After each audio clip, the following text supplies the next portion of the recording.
السلام علیکم. میں ہوں Saleem Akhtar Siddiqui, Pakistan anti corruption forum سے. تو تازہ خبر میں نے دیکھی، ایف آئی اے والے کچھ ابھی فعال ہوئے ہیں. ثناء اللہ عباسی ڈی جی ایف آئی اے کچھ متحرک ہوا ہے کرپشن کے خلاف. تو اصل میں بات یہ ہے کہ ایک ہی شخص، چاہے وہ سربراہ ہو گورنمنٹ کا، تو یعنی وزیر اعظم ہو یا صدر ہو، جو بھی ہو، جو سسٹم ہو، یا وہ ضلع ڈسٹرکٹ کا ہو، پولیس کا ہو. پہلے تو ڈپٹی کمشنر کے پاس سارے اختیارات ہوتے تھے، اب وہ اختیارات ان کے پاس نہیں ہیں. تو ایڈمنسٹریٹیولی جو ہیں وہ اس کے پاس صرف ریونیو کے اختیارات ہیں. تو ڈسٹرکٹ یونٹ میں اب جو ہیں لا اینڈ آرڈر کے تقریباً اوور آل انچارج جو ہے اب ایس ایس پی ہے. اس کے بعد ڈی آئی جی ہو جاتا ہے، اس کے بعد آئی جی ہے. اس طرح چیف سیکرٹری اوور آل ہے.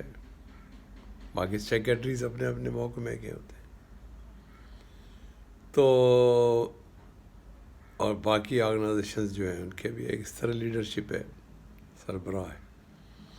تو سربراہ کے آنے اور جانے سے یعنی ایک اچھے سربراہ کا بہت اچھا افیکٹ ہوتا ہے. تو بہت بڑا فرق پڑتا ہے. وہ کہتے ہیں نا یہ کہ نہیں جی ایک آدمی سے کچھ نہیں ہوتا. میں کہتا ہوں ایک آدمی سے سب کچھ ہوتا ہے.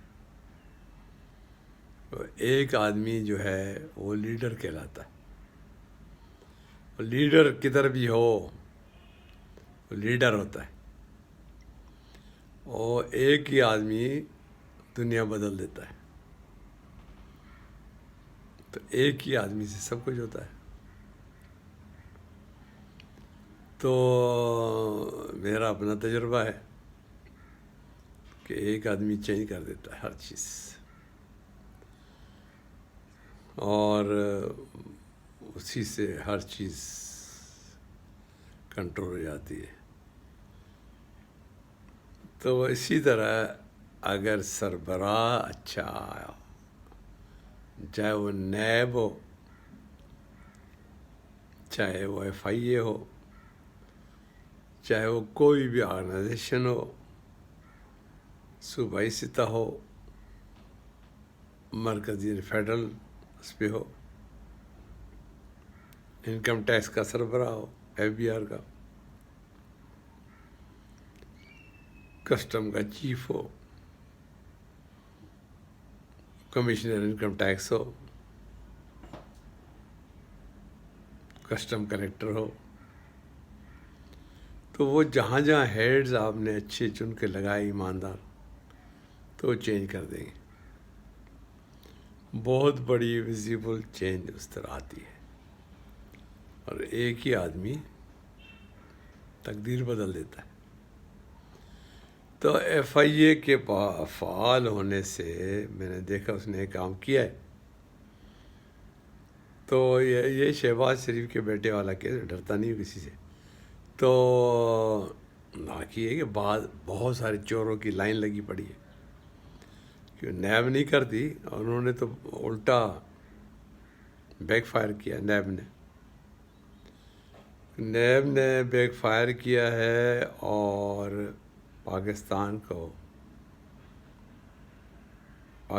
کا زر مبادلہ، فارن ایکسچینج، جو ایک ڈالر کے لیے ہم تڑپتے،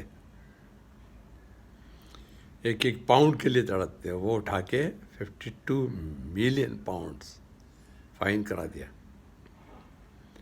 فالٹی انویسٹیگیشن میں. اسی طرح یہ لوگ یہاں بھی ایسے کرتے تھے. تو یہاں جتنے میں نے کیسز آپ کو بتائے ان میں یہی کرتے تھے. موجیں کرتے تھے یہ نیب والے کو پتہ تھا ہم کو تو پکڑ ہوگی نہیں، جو مرضی ہم کریں، تو ان کے خلاف کوئی نہیں بولتا تھا۔ میں نے پہلے دفعہ میں نے اٹھائی آواز ان کے خلاف کہ یہ لوگ خود ان میں بہت سارے چور ہیں، کرپٹ ہیں۔ تو پھر جا کے پھر پوری پاکستان میں ان کی مشہوری شروع ہو گئی، اسمبلی میں آوازیں اٹھی اور سینیٹ میں ان کے خلاف آوازیں اٹھی، ہر جگہ ان کے خلاف شروع ہو گئے لوگ۔ ابھی تو ان کے خلاف بہت ساری چیزیں ہیں، نئے والوں کے خلاف میں نکالوں گا، اور ان کے اسیٹس جو ہیں ان کے افسروں کے، وہ ہم اکٹھے کر رہے ہیں، وہ بھی ظاہر کریں گے، ایک ایک اسیٹ ان کا بتائیں گے۔ کوئی ایف آئی اے سے آیا تھا نیب میں، اس نے کیا پیسے بنائے وہ بھی ہمارے پاس ہے، سب ہم نے بنائے ہوئے نکالے ہوئے ان کے۔ تو اسی طرح آپ وزیر اعظم صاحب اگر چن کے سربراہ اچھے لگانا شروع کر دیں اور ان سے کام لیں، یہی کام کریں گے، یہی لوگ کام کریں گے، یہ لوگ رزلٹ دیں گے آپ کو۔ اسی آپ نے ثناء اللہ عباسی کو حکم دیا ہے کہ وہ نیب کی جو انہوں نے پیسے فائن دیے ہیں اور کیوں دیے ہیں، آپ نے وہ بھی ان کے ذمہ لگایا ہے۔ تو اب دیکھیں کہ ایف آئی اے والے نیب کے کتنے افسروں کو اریسٹ کرتے ہیں۔ تو ان کو فالٹی انویسٹیگیشن میں بھی قانون کہتا ہے گرفتار کرو، پاکستان پینل کوڈ بھی کہتا ہے ان کو اریسٹ کرو، تو ان کو گرفتار کرنا چاہیے نیب والوں کو۔ ایف آئی اے کو بالکل جورسڈکشن ہے، بالکل پاورز ہیں کہ اریسٹ دیم۔ اس طرح ایف آئی اے والے اگر ثناء اللہ صحیح ہے، ڈی جی صحیح ہے، آنیسٹ ہے، تو سب کو گرفتار کریں، ان کو نئے والوں کو، ان کو پتہ چلے کہ انویسٹیگیشن انہوں نے کس طرح کی۔ میں بھی ثبوت دوں گا ان کے خلاف، میرے پاس بہت سارے ثبوت ہیں ان نئے والوں کے خلاف کہ انہوں نے کہاں پہ انویسٹیگیشنوں میں پیسے لیے ہیں اور کہاں پہ انہوں نے ملزموں کو چھوڑا ہے اور کہاں پہ لوگوں کو بلیک میلنگ کر کے انہوں نے پیسے لیے ہیں۔ انہوں نے کراچی میں پاسپورٹ آفس کے سامنے ایک انویسٹیگیشن کی آفس ہے، اس میں انہوں نے عقوبت خانہ بنایا ہوا تھا، جو بالکل ایک اندھیرا اور تہ خانے میں، وہاں یہ افسروں کو لا کے ڈالتے تھے، ان سے یہ پیسے لیتے تھے، وہاں سے یہ سودے بازیاں کرتے تھے۔ پرٹیکولرلی وہ جو ڈی جی تھا، وہ اتنی بڑی داڑھی رکھ کے، بھوانی، اور فارن کے سوٹ پہنتا تھا وہ، اور ایک دو ڈی جی اور بھی تھے پیچھے، ان کا کام یہی تھا، یہ لوگ پکڑ کے لاتے تھے، وہاں رکھتے تھے، افسروں سے پیسے لے کے چھوڑتے تھے، لمبے لمبے یہ پیسے پکڑتے تھے ان سے۔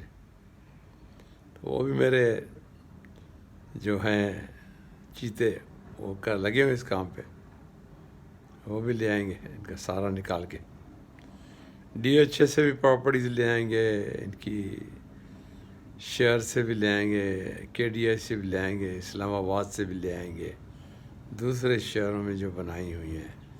اے ڈی خواجہ کی طرح، اے ڈی خواجہ ایک بگلے کی طرح کام کرتا ہے، بگلا بیٹھتا ہے نا، پانی میں چونچ ماری، سب مچھیاں ہضم، پھر چپ کر کے یوں بیٹھ جاتا ہے، پھر کہتا ہے کہ میری سے زیادہ تو آنیسٹ ہے ہی کوئی نہیں۔